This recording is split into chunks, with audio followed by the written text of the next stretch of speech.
Hello, RPG and MMO gamers. This is Sean playing Guild Wars 2.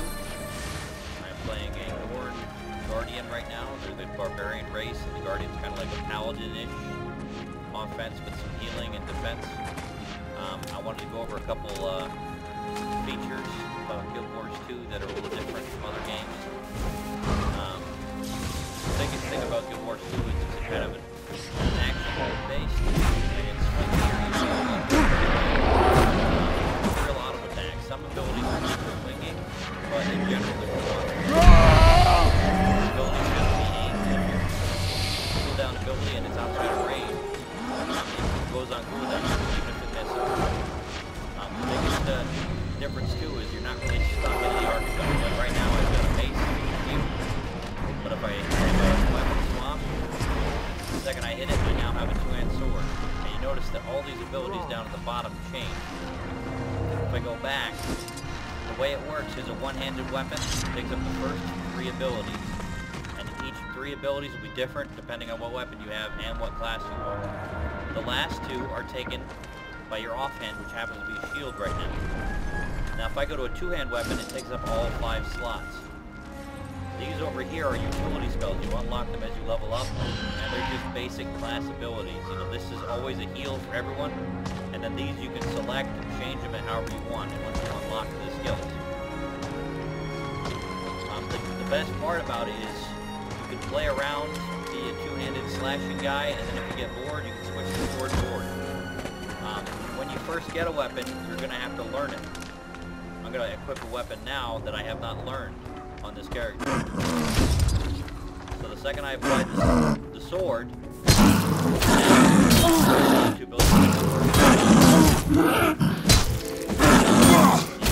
have to get used to it to unlock the next one. You notice I'm 20% unlocked. If I keep using it, I'm going to unlock that second ability, third ability. I got already unlocked the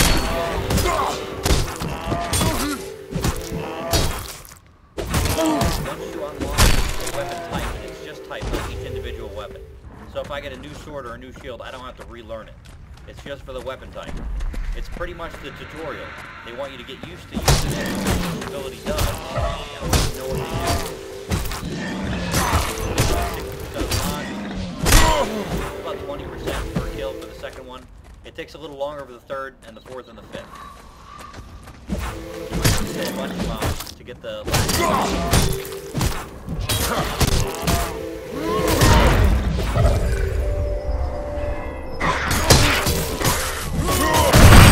The end is near.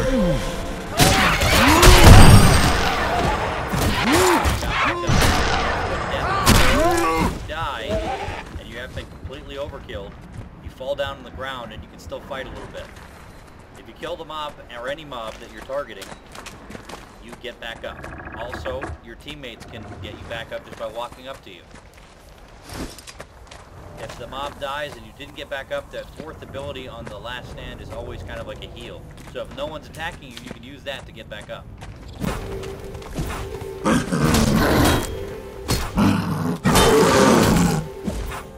And that mob just literally disappeared. There he is. Charging up that ability. That ability is I can't dodge when they charge up like that. And now I just unlocked Flashing Blade. So now I teleport to my target, and I can start to work on Stellan's defense. So let's try it out. A little laggy right now.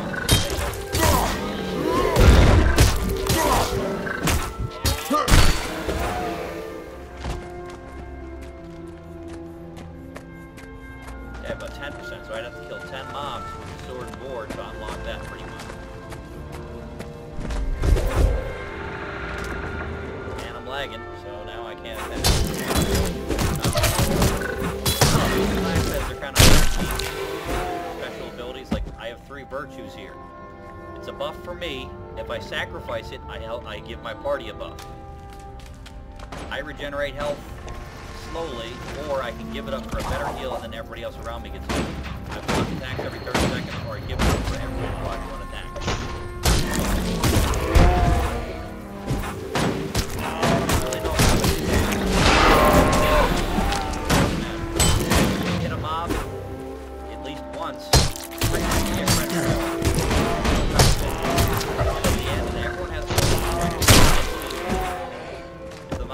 drop something, it drops something. Just fell over.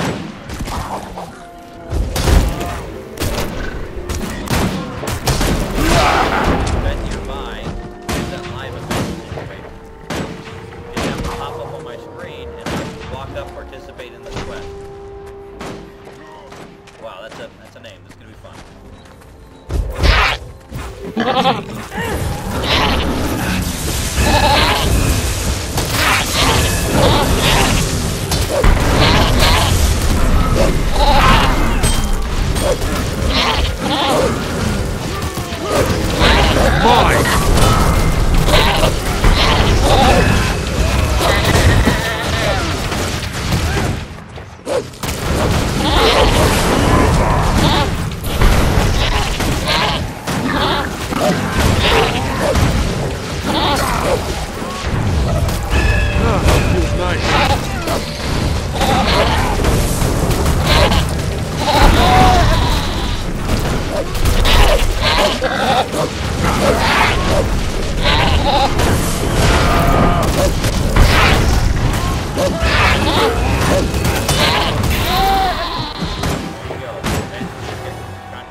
Wow!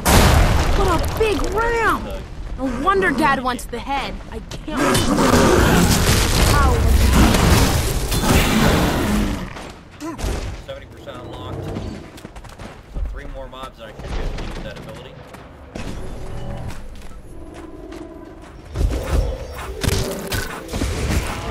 Game is pretty laggy, so that works fine.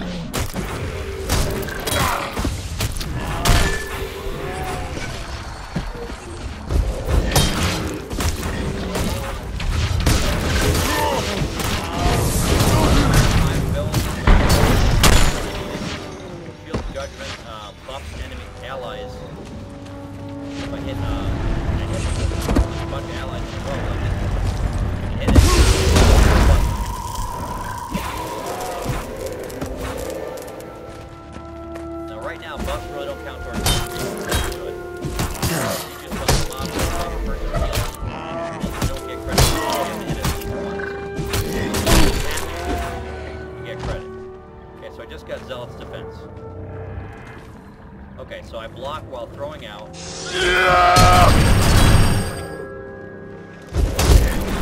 Now I've unlocked this combination. Now any sword I pick up, I have these abilities. If I wanted to try something new out, all I'd have to do is out of combat, change my weapon, or I have those 2 hot swaps. I can have a great sword, and I have a sword and shield, but I can change it up. I can go with the staff for one set, and then we can go with the scepter and shield in the other. Now I have to learn staff and scepter and shield because I haven't unlocked those yet. I won't bore you guys with that. That's pretty much how it works. You get a weapon. Once you swap it, you have to learn it. But if you already know it, you can just swap around, change your playstyle on the go. There's no skill points or any of that jazz. There are trait points later in the game, but it won't affect you. So if you're getting bored of one playstyle, it's done.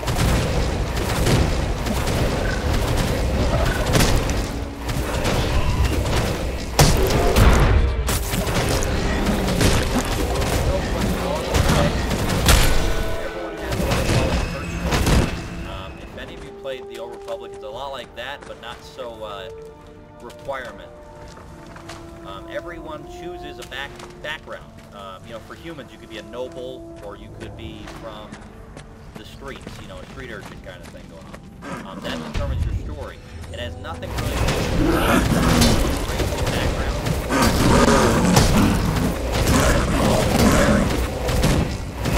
Every time you do a leap attack, he disappears. Barbarian.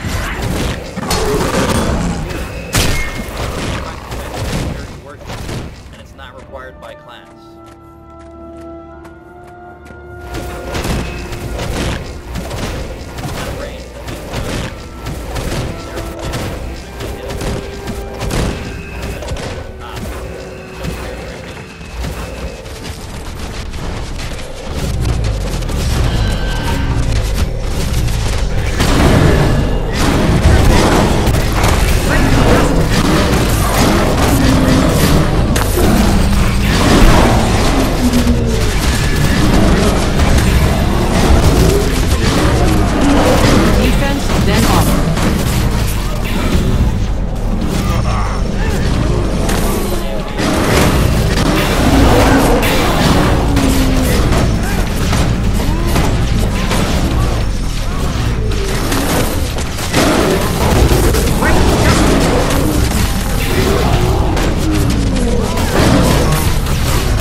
The end is near.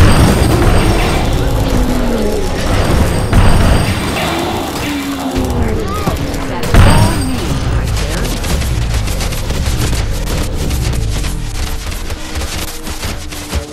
Event's over. I gave her gold is like, yeah, typically they don't give items for these, but I think some of the later events have a chest. I think you get pretty good loot from.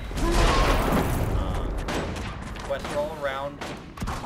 They'll show up on the map as those orange circles. These are faction NPCs. You help them out, they give you favor, and then they have some gear they can sell to you. If you don't know the lay of the land, there's scouts shown here. If you talk to him, he'll circle quest areas, he'll tell you the areas, but it's all on you. You can just wander around, do what you want, or you can follow a specific line. There's nothing forcing you to go anywhere, really. All of these little blue things are your icons to transport. Once you adventure through an area, you discover the waypoint, and at any time, for that small price right there, that's pretty much you can teleport there. It's really handy. You just jump in the game, do a quest, and then leave. Not like worried like you spent the whole time running. You first have to discover the areas, but it's pretty quick. And then the town seems large, but it all has waypoints inside of it. So when you want to just travel through town, again, do the waypoints. Now, if there's a price from here, but once I'm in town, there's no price for traveling around in town. That way you can traverse easily, get what you need, and then get back to gaming. It's all pretty fast-paced and pretty user-friendly. They don't want you to have a steep learning curve. You see, just from that AoE alone, I learned the first 4 skills, and I'm pretty far on the 5th skill. So it's a pretty quick thing. They just want you to get used to using each ability and understand how it works.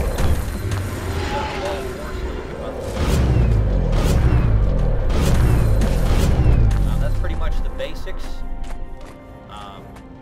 Questing is very simple, intuitive. That's a very big treat.